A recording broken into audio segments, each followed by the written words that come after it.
Hi everyone, Ashley May, Beer here with the Daily Racing Forum, taking a look at a stakes race at Del Mar this Friday. Del Mar is upon us. They have a 10-race program. We're going to focus in on race number 8, the Oceanside restricted race for the 3-year-olds on the grass at a mile. And Mike, as we look at the field here of 10, some interesting horses show up here, horses that maybe showed potential as a 2-year-old or even earlier this year and might look to get back on track here in this restricted stake. Yeah, we'll see how it all plays out. I mean, it feels like the number 3 Man Cal is the logical starting point because he was a really good 2-year-old and he's only run once this year. Actually, it was against way better horses than this. I just feel like he's kind of the starting point, the clear horse to beat. And then everybody else, you got to sort of decide what you want to do with.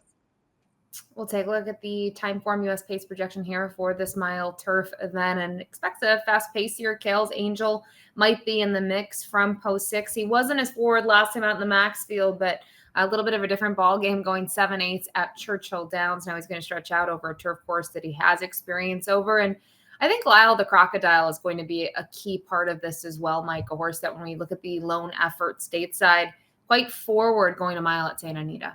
Yeah, it'll be interesting. I mean, Kales Angel's stretching out here. He's got speed. It'd be far from surprising if he made the lead in this race, although he doesn't have to make the lead to be effective. We'll see what happens with Lyall the Crocodile. He was just, super headstrong in his stateside debut and sort of dragged his rider to the lead. We'll see if he's more settled this time.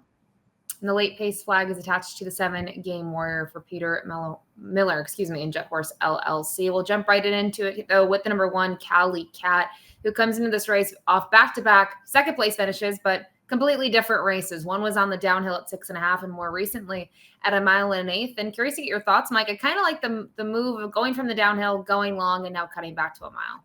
Seems like, dropping back a little bit in distance here could help this horse because he got a little tired going 9 furlongs. His overall turf form's fine. I won't knock him, Ashley, but he's probably going to have to run faster to beat this field. He's just run a bunch of races in a very tight range, and I don't think those kinds of figures are going to get it done here. The 2, Encanto, we'll take a look at the most recent performance in the cinema back on May 11th. So I haven't seen this one in quite some time. He was the pace setter in here. He sort of was pressured early, and I think, maybe gives him a little bit of an excuse for weakening in here, but he's going to have to face one of his rivals once again, the runner-up in here. And I'm curious to get your thoughts. I mean, do you feel like based on his other races, he wants to be this forward? I don't know. It'll be interesting. He's another horse that'll be interesting to see just how they ride him. Maybe they'll do the same thing they did last time, where he just sort of made the lead and cut the pace for a really long way. He was really game in that race, actually. My problem with him is I don't really like any of his other races that much. And I don't like the cinema as a race overall. I just don't like that race. I don't want to bet horses back out of it. The 3, Man Cali, mentioned the race sort of goes through him. 2 starts back, the runner-up in the Breeders' Cup Juvenile Turf, where he was a game second behind Henry Matisse, who went on to win another race after that. And then you mentioned the lone performance so far as a 3-year-old. Pretty tough spot in the Grade 1 American Turf Kentucky Derby weekend at Churchill. And I don't know, just to me, never got running, kind of just ran an even performance throughout, but this is a significant class relief.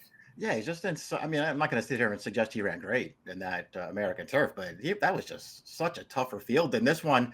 I don't know. I just thought he ran really, really well at the Breeders' Cup last year. I don't know that I have a great handle on this horse. I'm not going to sit here and pretend that I think he's some kind of superstar because I don't. His other races are pretty good, though, and his Breeders' Cup was really good. And now he's taken a significant step back in class for a second start as a 3-year-old. He's just a super logical horse in here. Absolutely. The number 4 up next in here, this is Lyall the Crocodile. We'll take a look at his most recent performance and going to show the replay for a few reasons. Obviously, he was the pace setter, but it's a key race. Day and age, Game Warrior, and Lyall the Crocodile all exit this event. And they all had very different trips. I mean, sort of a fairly run race, in my opinion, Mike. And in terms of Lyall the Crocodile, I thought it was an okay sort of start to racing here stateside, and maybe he can improve. I mean, the figure was still at least attractive enough to spot him here.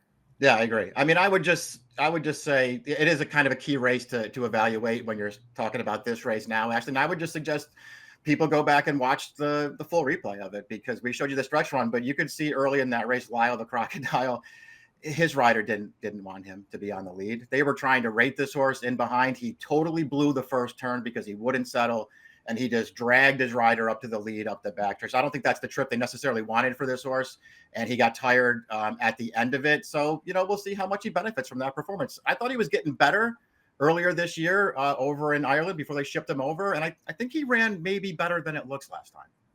The 5 Artlist here for Jeff Mullins was the 5th place finisher in the cinema. Really didn't talk about his performance. I didn't really like the effort. I would have expected a little bit more from him, especially off the John Shear going 6.5 on the downhill. A horse that obviously he has some talent, pretty consistent, but I honestly didn't like his last out. Yeah, I didn't either. I thought he got an overall decent trip in that race, and I just didn't think that he ran that well. So we'll see how much he can improve. There's been a little bit of a layoff since then, so maybe there was some kind of an issue there, and he'll run better here. He certainly ran some good races.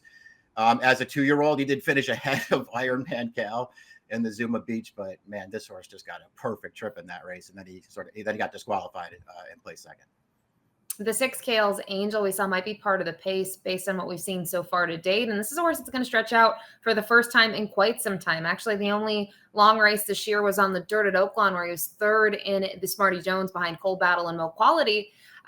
He's interesting. I don't think he necessarily needs to be on the lead, but he's going to be forward on the stretch out. Yeah, I agree with you. I mean, it just feels like they might not be able to keep him from the lead in here, stretching out. He does have plenty of speed too. When I watch him run, Ashley, I don't know if you agree with this or not, I like his races better when they don't use his speed. He's run some really good races from off the pace, and that includes the last turf start in November last year here at Del Mar going the mile. That's a race where they actually had to use his speed. The race before that, the Zuma Beach, I thought he ran great in there. They took him back off the pace. He was too far away in the stretch, but he was really running at the end of that race. I don't know. We'll see what kind of trip he pulls in here. I think there's a chance he's just better on turf than he is on dirt. And I like him getting back to this surface in this spot. The number 7 Game Warrior we saw had the LP attached to him. Going to get blinkers on, maybe to put him a little bit more into action early. And I think off of his performance last out, I thought his 3rd place finish, he was rolling late in that replay that we showed. And I don't mind the equipment change for him.